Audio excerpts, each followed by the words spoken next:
It's a bummer, isn't it? Yes, you're not wrong. That's But how I Chipper, feel. Chipper, the where I'll be in 10 years, that decision is if not the most important decisions, one of the most important, because I have no idea what my life would be right now if she came to Arizona with me. I have no idea. And I know that where I am right now and where I'm headed, that is way better and way more fulfilling and way more productive than where I would have Ditto. ever been with her. And not only that, Chip, the fact that I was able to make that decision and move on. Yeah, it sucks now, and it sucks for it sucked for the last 3 years being lonely and pointing on your point of view on that. But that's what makes the next 5 years when I make it. That's what makes it so damn good, is that I was able to do it. I was able to go through the struggle. I was able to do it by myself. And not to say that she couldn't have done it with me, but I didn't think that it was the best case scenario for the both of us. Here's the thing, another thing about being a man. We get very, very judged by being selfish, when I think the good men out there make decisions not only for themselves, but the ones closest around them. And even when it's the toughest decision, I mean, I had to look the woman in the woman of my life, the love of my life, in her eyes and tell her that I don't think she's ready to move with me. See, that right there, dude, that's huge, man. To know that yourself. I've never experienced that before, man. I'm such a, and I was 22. I'm so different. I was different. I was the same age as Alex. I had to look the woman.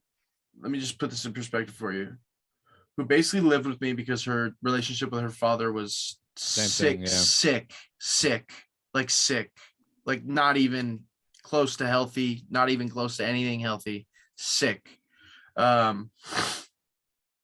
And I gave every ounce of my being to her, every single ounce. I slept in my car with her because she wasn't allowed to spend the night at my house.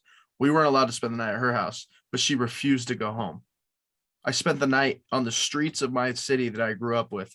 I spent the night in my car with her so she wouldn't be alone.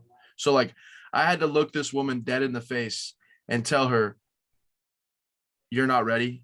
And not only do I not want you to come with me, I don't want you to come with me because you won't succeed. And I'm making this decision not only for me and for you, but for us together as well. Like, I didn't make that decision. Right? Yeah, like I didn't make that decision for myself. I made that decision in the best case for me, her, and our futures. Sacrifice, decision-making, courage, resilience, determination. That's the kind of stuff that all transpires, and it goes a long way too. Yeah. And it shines. It really does. Because when you think about it, as you mentioned too, I thought to myself, where would I be if I never broke up with my ex? I'd probably still be at Bruce's, maybe. Couple kids, still trying to find a way to move forward in life, survive. And for most people, especially when we're younger, that's a tough place to be because it sets you back. And a lot of us, we have different plans in life. We have a different thing that is meant for us, especially. Would I have been doing any of this right now? Probably not. I would have never thought about going into radio, doing any of this. It was all because of that decision, the things we make, the things we go through. And it's powerful. It really is. And I think, like, to myself, those are very big things that define a man or a woman, anybody in their life, is the things you go through, the struggles and challenges, your trials and tribulations, and how you overcome those. Do they make you or do they break you? Mm-hmm. Do you allow it to make you a victim, or do you overcome and conquer it as a champion? And be a victor. I've got such an unhealthy, pessimistic mindset, and I hate it, and I know it's wrong, and I know I'm too hard on myself, but fuck, man. It just it's so hard to get over sometimes. Well, here's one way I look at it, Chip, and this is why I emphasized earlier about my dad and his stubbornness. It's a refusal to not fail. Like, it's a refusal to leave yourself with no other option but to succeed. And the way I see it as, look, man, I'm too much of a coward to take my own life. And I might feel that I want to take my own life, and I might feel the worst and feel the whole entourage of emotions and self-doubt and pity and depression and anxiety, right? That's the worst as it's going to get. So for me, I've already been there. I've lived there for a long time in that space. That is my failure. because I won't go further than that. I won't allow myself to go further than that. And not only that, that's a great place to be in because there's only room for growth. There's only room to go up. If you can't go down any further, where are you going to go? You got to go up. Yeah, I get exactly what you're saying, and we've all been that low point. We've all been down the Right. depths like that before. So that's what I'm saying. When you get to that point, look, there's going to be people and there might be people listening that they've reached that point multiple times. Yeah. It's- Right. when They you reach get that out of point- it and they come back and they get out of it and they come back. But what they need to, I think I try to instill this in all my friends and the people around me is you have to have a stubbornness to you to be successful and pour yourself out of the rut.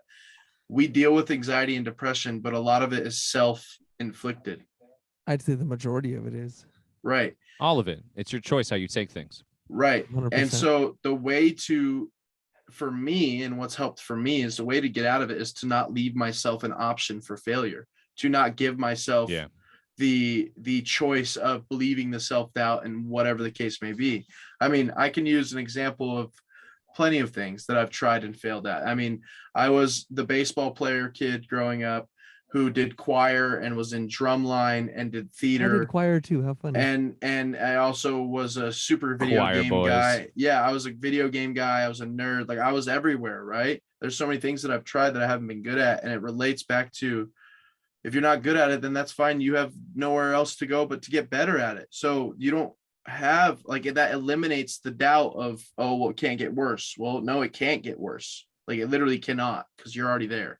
So use that sorrow and that depression and that negative and use the stubbornness to turn it into a positive to where it's like, okay, well, now I know what I'm going to do to never get there again. Right. You know what's funny too is I think we're going really well with this reflection on our own selves and lives we've been through. I want to ask you guys this, and let's see how we can do with this. What do you think the quality is that you need to improve the most in your life to make you a better man? I'll take that away right off the bat, man. Discipline, self-discipline.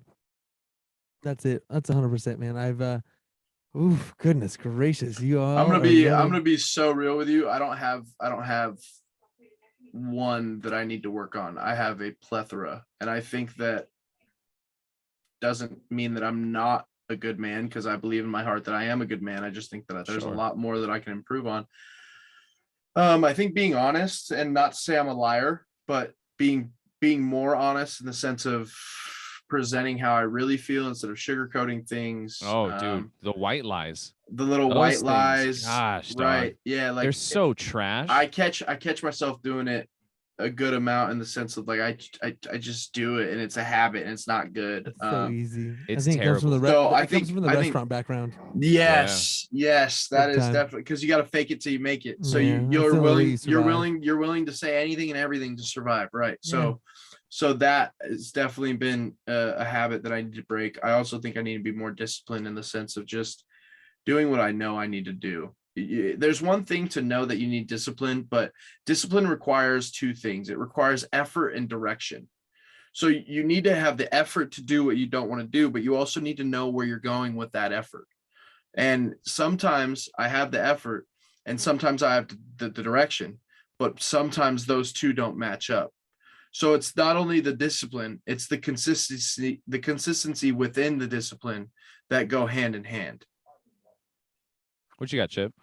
I see exactly what you're saying. I'm just like, I know my biggest problems are just self-doubt and that just like no self-control, self-discipline. It all comes within, man. It all comes within it. And there's nothing more to say than that, man. Like, can I not crack another beer while we're recording this episode? Of course I could. Am I going to? No, I'm going to crack another one right now. But should I? No, I have to be at work in 5 hours. Jesus Christ, 6 hours. But it's just, it all boils down to you as a person, man. And that's being a man. Are you ready to Right. take that responsibility? Are you really step up and get to that next level and just own your shit? And Yeah. and that's what I don't know if it's me being bummed out or me being stuck where I'm at or just in a stagnant spot. It's just Well, Stagnated. Yeah. let me stagnant's ask you this, Chip. You say you're hard on yourself and everything like that, and this is something Oh, that I've yeah. struggled with for a long time as well. Do you carry shame? oh yeah, buddy. You got to let that go. Tough. Easier said than done. I hear you, but if I'll end it with two notes on this idea, spiritually and non-spiritually.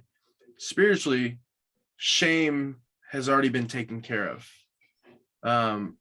Your father, the Lord God, the man of this universe, the man, since we're going to keep pun intended here, keep it on track. The man of this universe already paid for your shame. He already paid for your wrongdoings. He already paid for the things that you think you're wrong with.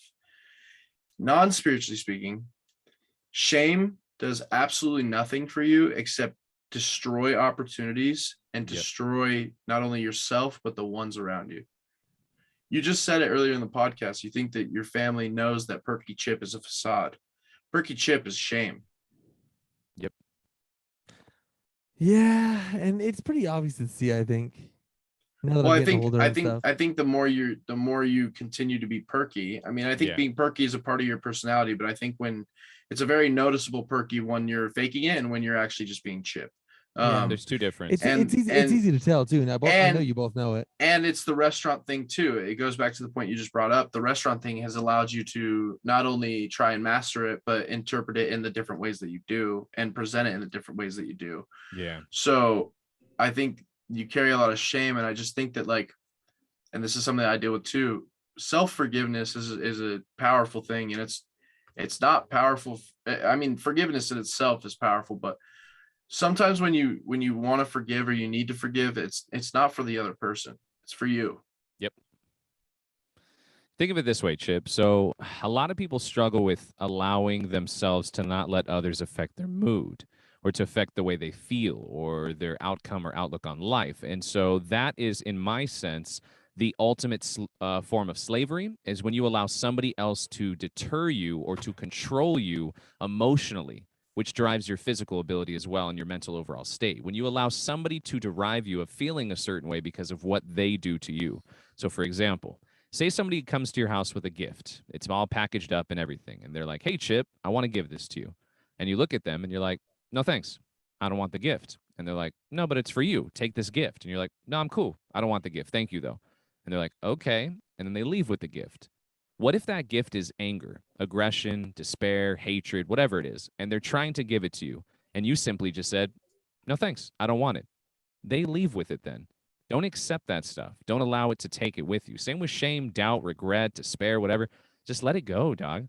Like, there's nothing to hold us back anymore because we are the ones that write our stories, especially every new day. Nothing else matters now. You can be formed by it, but this guy he talked about on social, I loved it. It's your story. You've convinced yourself of this story now, and you've said it so many times, you believe it to be your life. Write your new story. Stop reading the same shit.